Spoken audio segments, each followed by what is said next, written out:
Saudari-saudaraku yang terkasih, berjumpa kembali bersama saya Romo Antoro dalam Renungan Harian Selasa 30 Agustus, Pekan Biasa ke-22. Semoga kita bersama keluarga, komunitas kita, selalu dalam keadaan baik, sehat, dan tetap bersemangat. Hari ini kita bersama-sama akan merenungkan Injil Suci menurut Lukas bab 4 ayat 31 sampai 37. Marilah kita mengawali renungan kita dengan tanda kemenangan Kristus. Dalam nama Bapa dan Putra dan Roh Kudus. Amin. Sekali peristiwa, Yesus pergi ke Kapernaum, sebuah kota di Galilea, lalu mengajar di situ pada hari-hari Sabat. Mereka takjub mendengar pengajarannya, sebab perkataannya penuh kuasa. Di dalam rumah ibadat itu, ada seorang yang kerasukan setan, dan ia berteriak dengan suara keras, "Hai engkau Yesus, orang Nazaret, apa urusanmu dengan kami? Engkau datang hendak membinasakan kami. Aku tahu siapa engkau, yang kudus dari Allah." Tetapi Yesus menghardiknya, katanya, "Diam, keluarlah daripadanya." Dan setan itu pun menghempaskan orang itu ke tengah-tengah orang banyak, lalu keluar daripadanya, dan sama sekali tidak menyakitinya. Dan semua orang takjub, lalu berkata seorang kepada yang lain, katanya, "Alangkah hebatnya perkataan ini, sebab dengan penuh wibawa dan kuasa, ia memberi perintah kepada roh-roh jahat, dan mereka pun keluar. Dan tersebarlah berita tentang dia kemana-mana di daerah itu." Demikianlah sabda Tuhan. Terpujilah Kristus. Saudari-saudaraku yang terkasih, dalam sabda Tuhan hari ini, Yesus mengajar dengan penuh kuasa di bait Allah dan menyembuhkan orang yang kerasukan setan.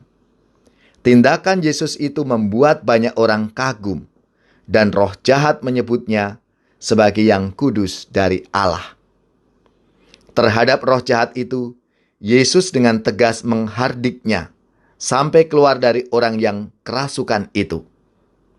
Dalam peristiwa itu, orang-orang melihat dan merasakan bahwa Yesus berbeda dengan para nabi yang mereka kenal, atau tokoh-tokoh agama lainnya yang biasa mengajar mereka. Yesus lebih berwibawa dan berkuasa daripada mereka semua. Saudari-saudaraku yang terkasih, sabda Tuhan hari ini semakin meneguhkan iman dan kepercayaan kita akan kuasa Allah dalam diri Yesus Kristus. Oleh karenanya, kita juga diajak untuk semakin setia mengikuti dan meneladani Yesus Kristus. Kita harus tegas dan tidak kompromi terhadap ajakan, tawaran, dan godaan-godaan dari roh jahat yang selalu mengintai hidup kita setiap hari. Jika kita menjadi pengajar, pewarta atau tokoh masyarakat dan gereja, maka kita betul-betul mewartakan Kristus dan bukan mewartakan diri kita sendiri. Dengan demikian, orang-orang akan semakin mengenal Kristus. Banyak orang akan dikuatkan. Orang-orang yang putus asa kembali berpengharapan dan hidup mereka dipulihkan. Marilah sebagai murid-murid Kristus, kita berani mengatakan tidak atas godaan-godaan duniawi dalam hidup kita.